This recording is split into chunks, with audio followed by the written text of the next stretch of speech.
Hello everyone, I am here again. We will read again today is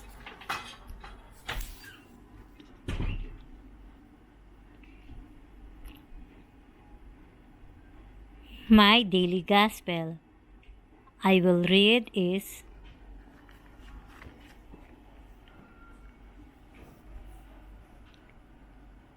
April 30. Show us, Lord, the path of life.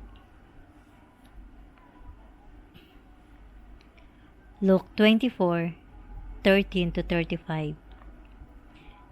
Two of the disciples of Jesus were on their way to a village called Emmaus, 7 miles from Jerusalem, and they were talking together about all that had happened.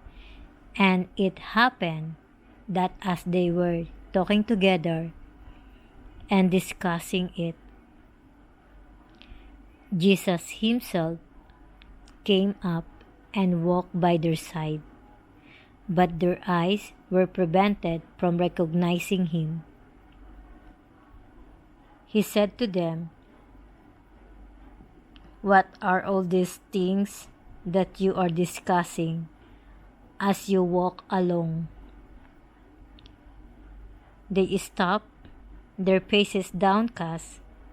Then one of them, called Cleopas, answered him, "You must be the only person staying in Jerusalem who does not know the things that have been happening there these last few days." He asked, "What things?"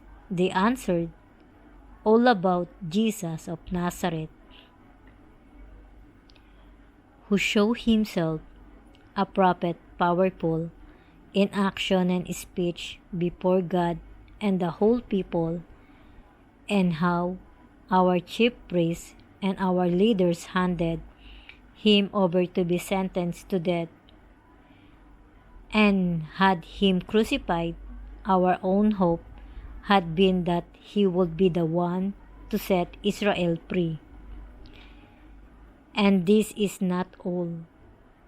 2 whole days have now gone by since it all happened, and some women from our group have astounded us.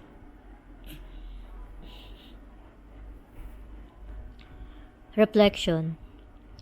With heavy hearts and shattered hope, the 2 disciples were walking back to their village. They had reason to be disappointed, since Jesus, whom they thought to be the Messiah, who would restore Israel, has just been crucified like a criminal. Jesus joined the weary duo and explained to them that the tragic events that took place in Jerusalem were all according to the Scriptures. The Scriptures provide us a better understanding of God's salvific plan for us.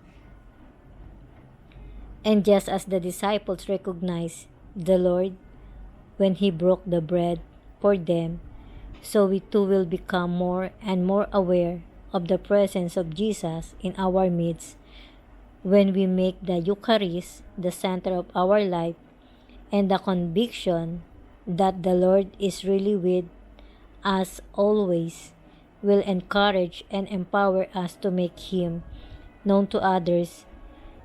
Have we experienced the transforming power of the Eucharist? Excuse me po.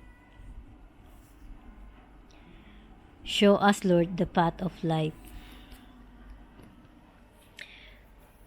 I will always remind you, we will talk to Him even in our minds. We will thank Him every day, and we will pray to Him every day. And the most important thing is that we put Him in our heart and love Him more than in our lives, because He will never forsake us. Gaya rin po ng sinabi ko po sa inyo, palagi ko lang po kayong paalalahanan na ipapaalala sa inyo na kakausapin po natin siya palagi kahit sa ating isipan. Magpapasalamat po palagi tayo sa Kanya sa araw-araw, at magpe-pray po palagi tayo sa Kanya sa araw-araw. At ang pinaka-importante po, ilalagay po natin siya sa ating puso at mahalin po natin siya na higit pa sa ating buhay kasi hindi po niya tayo pababayaan.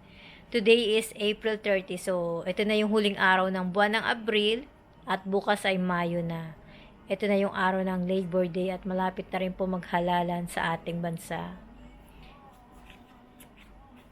Ang binasa ko po sa araw na ito ay Show us, Lord, the path of life. Kumbaga sa Tagalog, ipakita sa amin, Panginoon, ang landas ng buhay. O Diyos ng lahat, ng maawa ka sa amin at tumingin na may pabor sa amin at ipakita sa amin ang liwanag ng iyong habag.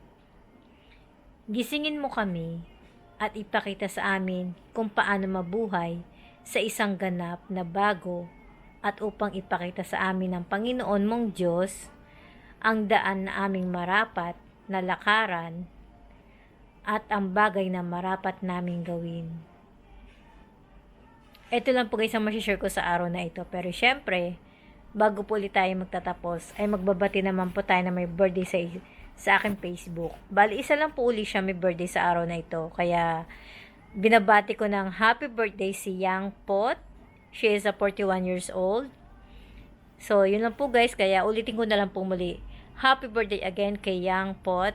She is 41 years old. Kaya, I will always remind you,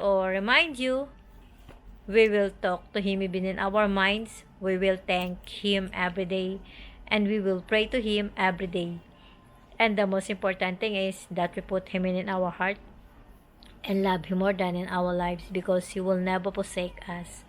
Gaya rin po ng sinabi ko po sa inyo, palagi ko lang po kayong paalalahanan na ipapaalala sa inyo na kakausapin po natin siya palagi kahit sa ating isipan.